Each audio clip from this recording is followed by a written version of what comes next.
Okay. All right, so you know why we do Sisters in Christ? We want to help you. We honestly want to help you. So in the movie Jerry Maguire from 1996, does anybody remember the scene in the bathroom where Tom Cruise is an agent for a sports guy, okay, a football player? Tom Cruise is basically pleading with this guy who's renegotiating his contract. He wants to be able to help him, get as much money as possible for him. So he's saying, help me, help you, help me, help you, help me, help you. And it's just extremely memorable for me, and I just really like it. And that's how we feel. We want, as a Sisters in Christ team, to help you. But we really can't. But all night tonight, we're spending our time pointing to the one who can help you, which is Jesus Christ. So that is our desire. And my mouth is dry already. That's annoying. Okay, so Jesus helped me back in the year 2000. I'm good. I gotta get the heck out of here. My battery's gonna die. I gotta turn that off. So back in the year 2000, Jesus Christ helped me when my youngest son, Mark, had an injury that changed the course of his life and changed the course of our family's life. And now, he has special needs. So in the year 2000, this represents, and someone gave this to me, and in that picture, God showed me at that time, I got Mark. I got him. You just let me have him and you'll be okay. So that's what I did. Now this one in particular has like a sheep looking up, looking at him. So that's why I like this one, because it has me in it too. So that time in my life was a chapter in my life. And isn't life like that? It's a series of beginnings and endings. It's seasons. And right now, so we have all different age groups here. What season of life are you in? There's some girls that are here with their moms, young kids. There's some young married ladies who don't have any kids yet. There's some ladies who have young kids and they're in that crazy time of their life. We have some moms with older kids. We have some empty nest moms who might be feeling a little, what do I do now? We have some retired people, some senior saints. What season of life are you in? I happen to be in the season of life where I would say I have older children. I'm 47 years old. I've been married for 25 years. And, that's worth it right there. My oldest son, Dan, got married in June. And my son, Isaac, just turned 21 a couple weeks ago, so that's kind of a big deal. And then my youngest son, Mark, who has the special needs, turned 16 recently. So really, life feels a lot different than it used to feel. So let's talk about my oldest son getting married. You wanna? It'll be really fun. Let's talk about it. So some might say, oh my gosh, your son got married. That's so sad. It's an ending. You know what I mean? And like for, you go back and you look at their baby pictures and you're like, oh, and it does seem sad for like a nanosecond. And then you're like remembering temper tantrums and like all the gear that you needed to lug to the beach and stuff like that. And you're like, no, it's fine, really, it's fine. So it might be like an ending for my husband and I, but it's a glorious beginning for Dan. And so it's awesome. Now it doesn't hurt that Rachel is like a wonderful Christian girl and, we just happen to find the best one around. But, so anyway, so as soon as you tell your friends or family that your son is getting married, they start giving you advice, okay? So it's like, okay, so you're the mother of the groom. Okay. Your job is to blend in, okay? Act beige, wear beige, be beige, blend in. That's it, okay? So I don't know if any of you have picked up on this, but blending in is not really one of my gifts.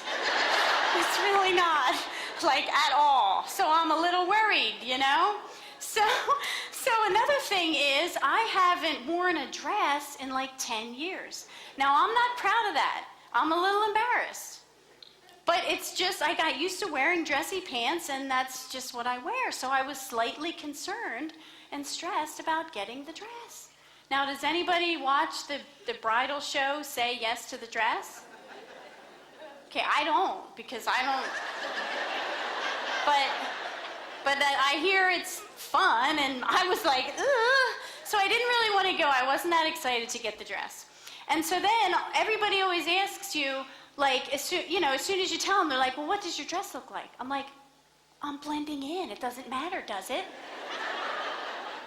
So anyway, Rachel, I thought, well, if Rachel goes with me, then, she'll tell me if it's okay, because I was concerned.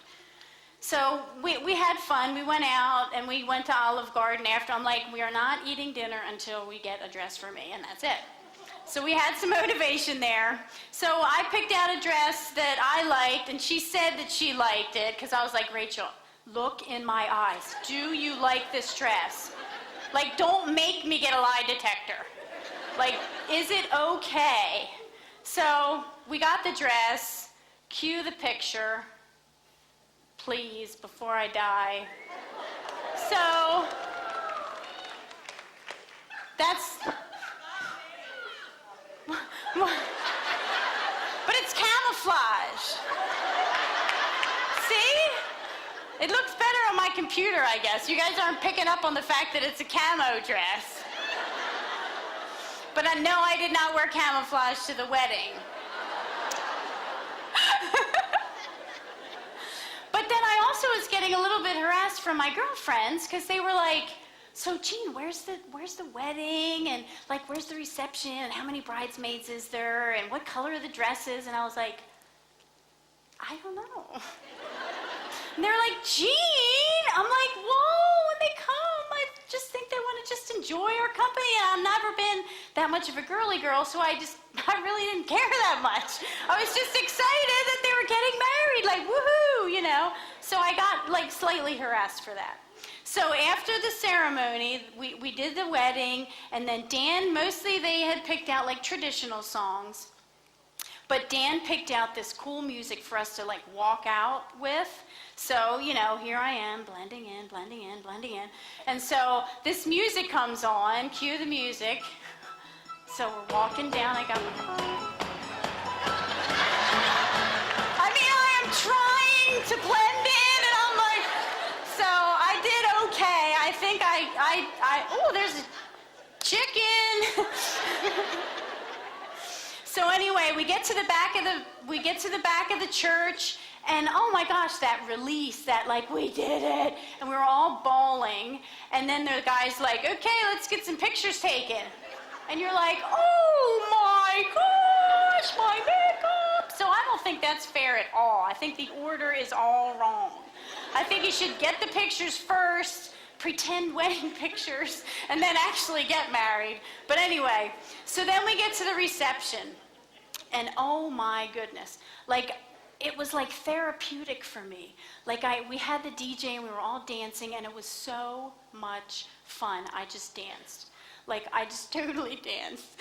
And like, we did the Macarena, we did the Cotton Eye Joe, we did the electric slide, we did like all that stuff.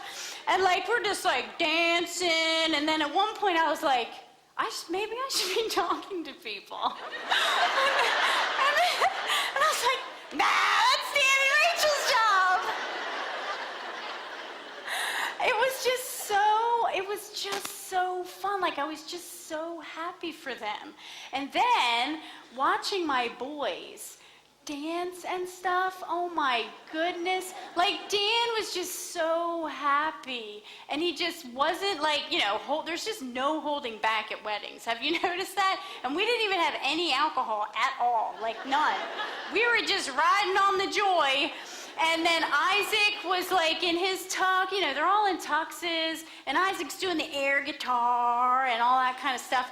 And then I had heard about Mark dancing, but I hadn't actually seen it for myself. And he was like, just to see all the groomsmen, and then just to see Mark included in that. And they were all just dancing, and Mark's trying to keep up. And he had a tux on, and he had like them slippery shoes that they have, so I was slightly concerned for safety. Because he's like kicking, trying to like turn around, and like he was, and like just, oh, my heart. I just thought it was gonna burst. And so at one point we're like dancing away, and one of the bridesmaids is like, Mrs. Ross, it is so cool that you're dancing here with us. And I was just like, don't other mothers of the groom do this? And then it just seemed like it was over. And I was like, hey, I am not done dancing yet. So that's a pretty enjoyable ending, I'd say. How about it? It doesn't have to be sad. But, so, that was an ending. I had another ending this past summer with my son Mark, who has the special needs. He went from middle school to high school, okay? Now that might not seem like a big deal to a lot of you guys, but how about putting your regular ed kid on a school bus is sometimes a little bit uncomfortable. So take your special ed kid and put him on a bus knowing that, he needs help to navigate safely through school and needs help for everything, and the stress level bumps up a notch. So any mother of a special needs kid knows that the transition years when you go from one school to another or one program to another are hard. Raise your hand if you know what I'm talking about for real. Oh my goodness, that's awesome. I would really like to hug you at the end, so if you could find me afterwards, that would be great. So Mark's safety has been a thorn in my side for 14 years. And I say that because I kind of feel that it will always be there, like Paul. It's not going to go away, but like the name tag thing, it gets a little bit easier. So I will always worry about him, and that's okay. But I'm getting better. But don't ask my husband if I am or not. Okay. So when Mark was well enough, and he was only like 3, because he was injured when he was 2, and then we started him in preschool. So we started him in our regular preschool and then at Schreiber Pediatric Preschool. I know. Are you kidding me? Like Arthur, don't you love when you look back at pictures and you're like, I remember those pants. They were awesome. But, so anyway, when he was well enough, we decided, so he's in the bus, in the car seat picture, and there he's waiting for the bus. So for Schreiber, they're a pediatric rehab center. Of course, they're going to keep him safe. I wasn't that worried about sending him there. But our local preschool, that was more of a concern. However, my older kids had gone there. I was friends with the teachers, and they provided me with a guardian angel. So that was awesome, because that covered the safety issue. In fact, I have pictures of, every picture I have of Mark. Do you think I could find one to bring tonight? No. But there's an arm in there, or there's a hand, and I'm like, that's his guardian angel right there. Isn't that awesome? Everybody's like, there's a hand in your picture. I'm like, I know, it's perfect. Leave me alone. So preschool kept him safe, but now the transition from preschool to elementary school. So I thought, well, preschool's fine. The teachers say things like, use your indoor voice, and we keep our hands to ourselves, and nice, happy people, And so elementary school, oh my gosh, it's a whole nother thing, So I fress and stress. No, I did not fress. I fretted and stressed and worried. And then he went to elementary school, okay?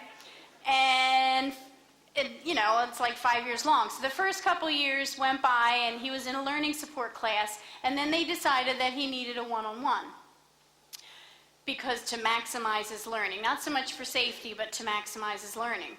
So they took good care of him, and the principal called him Sunshine because of his disposition, and elementary school was a wonderful place for Mark. But then it was time to go to middle school.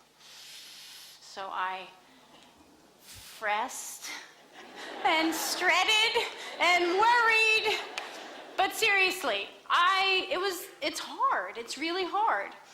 Like elementary school was fine, but what about middle school? And then there's the whole like gym thing and changing, and is he gonna need help and all this stuff. So, of course, he bonded like immediately with the janitor in the mornings and the lunch ladies, and he's so sweet and we love him. And the gym teacher gave him like a gym buddy, just a guy in his 8th grade that would help him if like his shirt was inside out or whatever, but it was awesome. So they took great care of him. So the end of middle school comes. I have to take a drink, I'm sorry. So the end of middle school comes and we do an awards night and like a graduation thing. So we go to the awards night. See, I shouldn't have had a drink. So Mark's sitting beside us. He's got his shirt and tie on. He's thinking he's all that. So they call him up for different awards and things. And then the superintendent comes up and gives like the big award of the night, right? So he says, I'm going to give this to one 8th grade boy and one 8th grade girl. So he starts talking about the qualities that this thing encompasses, and it's respect, responsibility, compassion, excellence, and anti-bullying. And so then he calls up Mark Ross. And seriously, I thought, are you kidding me, God? Like, are you kidding me? He, out of all these kids. So I sat there and had myself a good neck cry. You know what I mean? Like, you're not just crying, you're like, oh my God. Oh my gosh. Like, it's totally like going down in your shirt. Oh my gosh, but it was so wonderful. Okay, but now it's time to go to high school. Okay, back to the present. It's time for Mark to go to high school. Well, that's pretty big. Has anybody noticed how big the high school is? And it's a pretty scary place. So, I'm getting lost in my spot there. Okay, but wait a minute. Okay, so I'm thinking to myself here. Okay, every transition, every time I fretted and stressed and worried, it turned out okay. So, let's take a look in the book of Samuel, 1 Samuel chapter 7. Samuel is leading the Israelites, and the Philistines came to attack them, so the people said to Samuel, cry out to the Lord our God for us, so he will rescue us. So Samuel cried out to the Lord, and the Lord answered him. The Philistines were defeated. I'm pronunciating it because I thought it was the Philistines. But when I polled the motel room last night of the girls, they totally laughed at me and said it is not Philistines, and nobody says it that way. Does anybody say Philistines? Oh my gosh! I am the only one! Like, I thought you said it that way. But I had to write down the word T-E-E-N, Philistines. So Samuel cried out to the Lord, and the Lord answered him, and the Philistines were defeated. The verse I really want to share is 1 Samuel 7:12 from the New Living Translation. Says this, Samuel then took a large stone and placed it between the towns of Mizpah and Jeshanah. He named it Ebenezer, the stone of help, for he said, up to this point, the Lord has helped us. And it was a visual reminder for the people of God that up to this point, the Lord has helped us. So, every transition, every time I fretted, and then God provided the greatest teachers, the greatest one-on-ones, the greatest aides, and all these things changed, and every time it changed, I worried. But God put the right therapists, lunch ladies, hall monitors, everybody in his life every single time. So, this time, last summer, when Mark went from middle school to high school, I chose to lay down my stone of help and say, up to this point, the Lord has helped me, and I am not going to worry about high school, and it will be a wonderful place for Mark. I learned. Thank you, Jesus, I learned! Finally! Sometimes we learn. So, In my Bible study that I just got done doing, 1 in a Million, she says there is 2 great sicknesses, the if-onlys and the what-ifs, the joy stealers. The if-onlys worry about what happened in the past, and the what-ifs worry about what's going to happen in the future. I am definitely a what-if, okay? Right now, things are going great for Mark. Like, he is thriving in high school. He is in clubs. He came home and asked if he could be in the motocross club. I'm like, I had to write in the communication book, like, you know he can't ride a motorcycle, right? Like, seriously? Like, should I be saying, yeah, go ahead, join the motocross club? Dropped him off at See You at the Pole and just left. And then all these people were like, hey, Mark, how you doing? And it was like, it's so cool. And we're really trying to let him be as independent as we possibly can be. So Joni's husband, John, was the coach of the soccer team. So he asked if Mark would be the manager. Well, he is just loving that. John will pick him up after class. You know, it's like early. He gets to leave early if it's an away game. So John goes and picks him up, and Mark's all like, yeah, baby.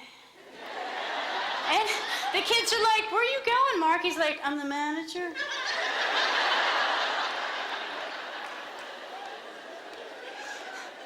And like it's okay that he's the manager. You know what I'm saying? Like, it's okay. And we just celebrate it with him. It's all right. So it's going great. I mean, he doesn't have any tics, any seizures, his physical, he's good. You know what I mean? Like, he's good. But some days I'm one phone call away from all-encompassing worry. Gene, it's the school. Mark had a seizure. Like, I live like that some days. Like, I live like that, and I don't want to. Because it steals your joy, and you cannot live life to the full if you're waiting for that phone call all the time. And I do that. I just have to choose not to. So Joni's with Mark at the high school. She's in the halls with him. And she says to me one day with serious eyes, which she has them sometimes. She's like, Gene, like, you guys seem like you have it all together, but everybody has stuff. Some days I look at Mark and I say, well, where will he be in 10 years? That's got to be hard for you. And she's right. It is hard for me. I don't know. You know, I don't know. That'll be the next transition, and hopefully I'll be remembering what God has done for me, because we don't know what his level of independence will be. We don't know what his adult life will look like. But doggone it, up to this point, the Lord has helped me. And why would he stop now? He's just not going to stop. He's not.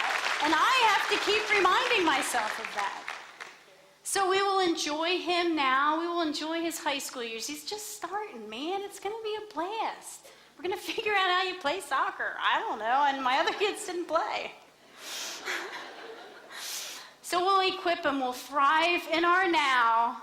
And we'll trust God with our future. So ladies,